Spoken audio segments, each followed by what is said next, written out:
What's going on? Everybody. My name's I hope you all having a good night. For those of you who don't know, my name's Trevor Castleberry, CEO of Castleberry Consulting and the author of the Flutter Hustler book series. I'm a construction management professional, a business efficiency and operations manager, as well as a negotiation consultant. And I'm here every day, every night of November, teaching you guys some basics about negotiation for what I'm calling Negotiation November.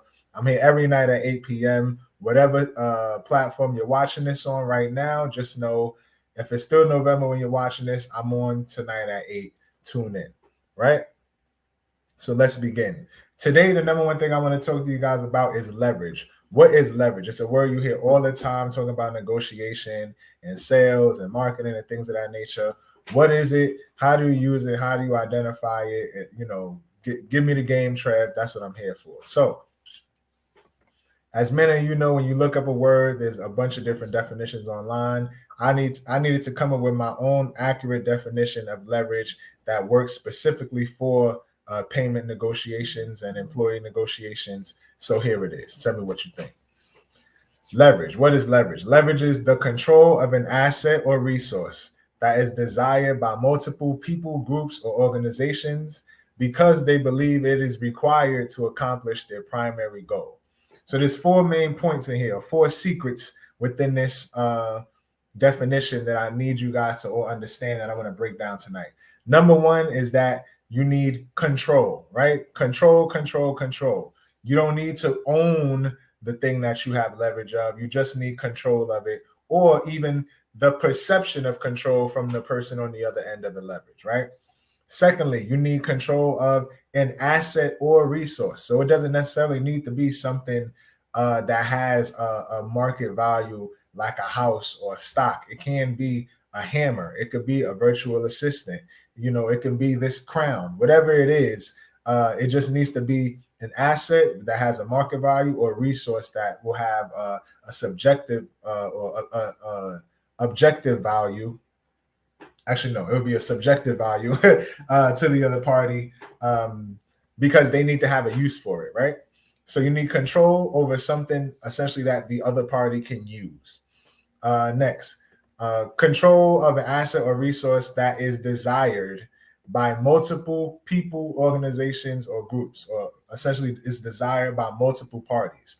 And I had this conversation with a friend of mine the other day about leverage, and he had a real strong stance of it was all about your expertise and being the best in your field. That's how you build leverage. But in no reality, I'm about to show you these four things are how you build leverage. One, control. Two, something that the other party can use. Three, it needs to be desired by multiple parties. And that's a strong key here that we'll get into.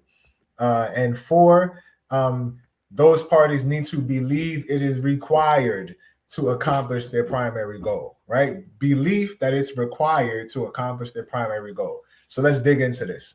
The first step, control. Again, if I want to have the leverage over somebody else in negotiations of my sales and negotiation training, right? Or my game or leverage challenge that I actually just finished the third day of the beta test tonight. It was marvelous. That's why I was a couple of minutes late today and really late yesterday, but that's neither here nor there, right?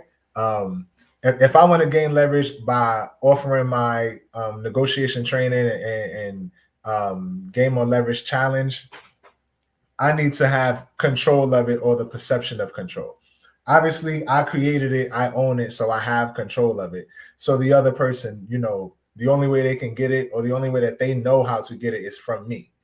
But let's say you were an affiliate for the game or leverage challenge, and now you were the one offering this game or leverage challenge to this other party, right? This third party. Now you have leverage, not because you own it, not because you necessarily have control of the game or leverage challenge, but because on their end, they perceive you to be in control of their access to the game or leverage challenge. So that's why control is a very tricky word. It can be used for ownership. It can be used for literally the control of access or direct control of access, but it's really also about the perceived control of access. or management of access, right? Because if the other part, even if you do own it or you do control it, if the other party doesn't believe that you own it or control it, then you have no leverage to start with, even though you do own it, right? So it's all about the other party's perception that you own their access to this thing, right? Next is an asset or resource. It has to be useful to the other party. That's what makes it an asset or a resource. Obviously, a house, a stock or equity in a company, they know they can sell it and there's a value that they know that they can get by just putting it out in the market and having experts tell them what the value is.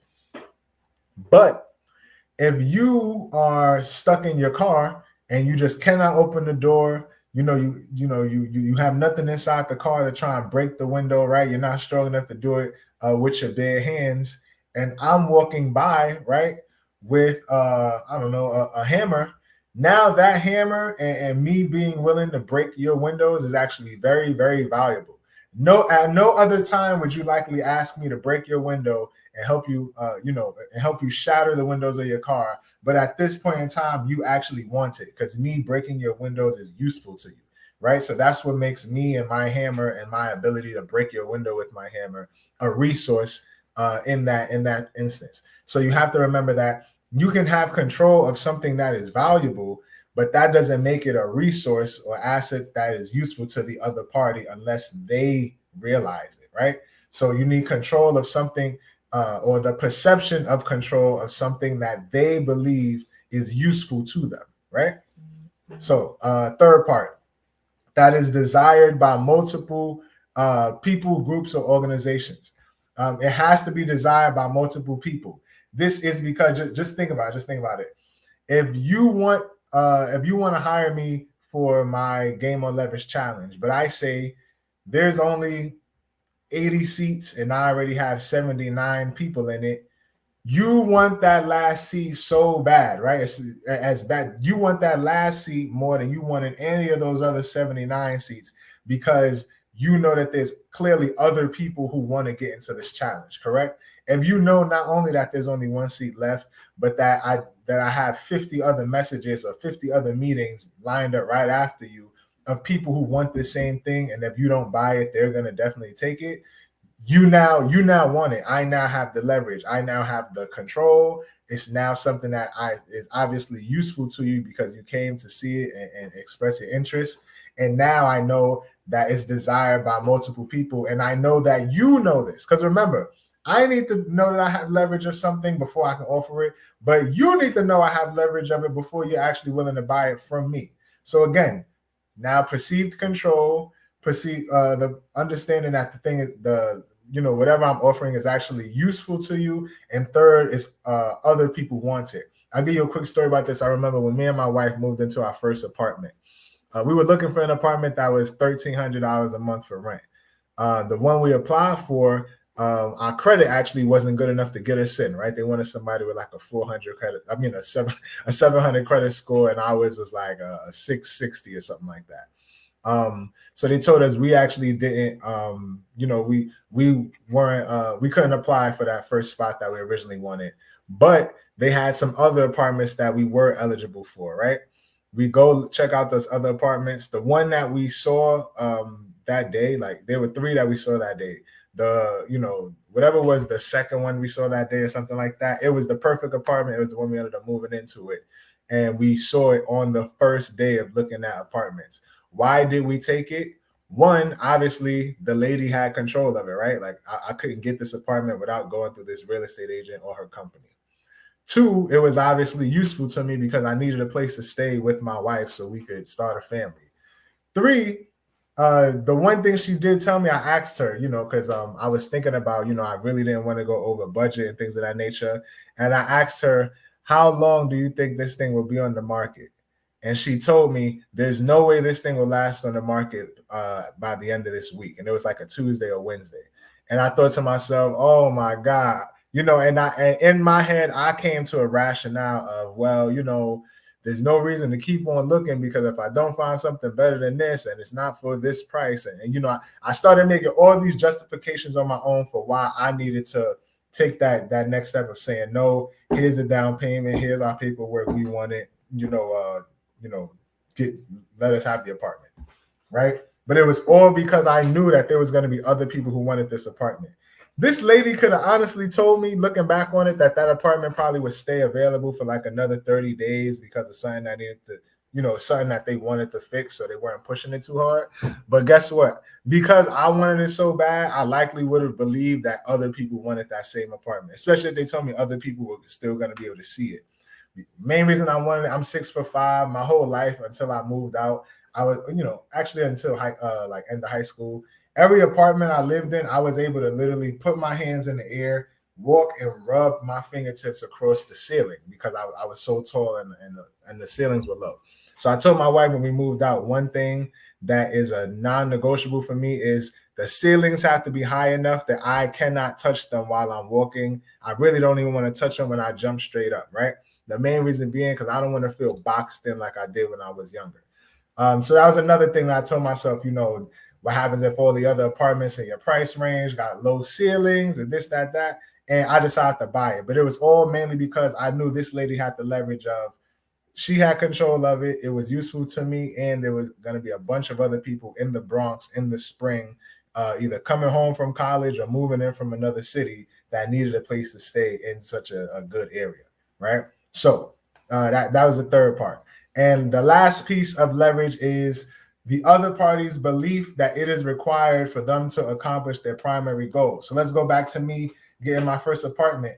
You better believe I believed wholeheartedly that I needed my own apartment so me and my wife could start our family. There was no way we were going to do it in her mom's apartment or in my mom's house, right? We needed a place to stay. It was required for us to have a place of our own to start a family and start our businesses and start our careers and things of that nature. We needed a new place and a place that we would call our own and fix up the way we wanted. And because the real estate agents knew that I believed that we needed it for what we wanted to do, which was start a family and make our own lane in this world and in this city of New York. She knew she had the ultimate leverage. It was all four pieces there. So when you want to sell something to somebody, whether it's selling yourself in a job interview or a promotion interview, selling a product to somebody, selling your company as a partner, or just selling yourself as a knowledgeable person to be the equity investor for a company, you want to make sure that you're not only articulating or not only that you can identify that you have all four points of leverage here in this definition, but that you can articulate it so the other person now perceives you to have all points as well. And again, those four secrets to leverage that are keeping people underpaid and undervalued by not utilizing them and articulating them are the control of an asset or resource that is desired by multiple people, organizations, or groups that they believe is required to accomplish their primary goal. All right. So, guys, that's my lesson here for tonight. Again, my name is Trevor Castleberry, CEO of Castleberry Consulting and author of the Flutter Hustler book series. I'm on StreamYard right now, so I'm live on about 4 different platforms, and it's going to be difficult for me to just go through all the different platforms and where to follow me. But I do want you to know I do have exclusive content on every platform that I post on. So there are things on Facebook that are not on LinkedIn, things on LinkedIn that are not on YouTube, things on YouTube that are not on Instagram, right? So I want to make sure that you guys are able to get all the resources and information that I'm giving every day, whether it's here live or posting on my pages. So for you to get access, direct links to every single social media page I have and every site I'm on, I'm also on Clubhouse Live right now. You can go to Castleberry.com. That's www.CASSABERRY.com. You go right to the footer. It's right there, and you can access all the links to all my different social media, so you get all this negotiation, business efficiency, and operations and construction and management information that you could possibly get, as well as sales and just regular parenting and manhood and corporate environment stuff that I can give you. One thing I definitely love is reading business books, so you guys will definitely hear a lot more references to authors and coaches and consultants that I've learned from. So if you want to follow me, please go to Castleberry.com and you can get access to all the different exclusive content that I put out. And lastly, if you're thinking to yourself, wow, This dude Trevor really just laid a lot of game on me. I would love an opportunity to learn from him again, without having to wait a whole 24 hours or without having to stay up till 8 to 8:30 at night Eastern Standard Time. You can also go to castleberry.com and check out my Gain More Leverage Challenge. The first live run through is December 6th to December 10th. This week, I'm actually doing a beta test run through with all the affiliates, and some, special guests that I know, to make sure that you guys are getting the best quality product. I'm getting nothing but great reviews so far in the first 3 days. But when I bring it live on December 6th to December 10th, I'm telling you, I'm coming with a whole new energy with all of my top material to make sure that you guys are able to utilize it to get the best outcomes, which is being a more confident negotiator, being able to come up with more custom solutions at the negotiation table, as well as being able to use negotiation and persuasion to build your network so you're able to lean on them to get the success that you're looking for later on in life and in your career and in your business. So again, my name is Trevor Castleberry, CEO of Castleberry Consulting, author of the Further Hustler book series, and you can find everything about me on castleberry.com. Thank you for rocking with me tonight, and peace.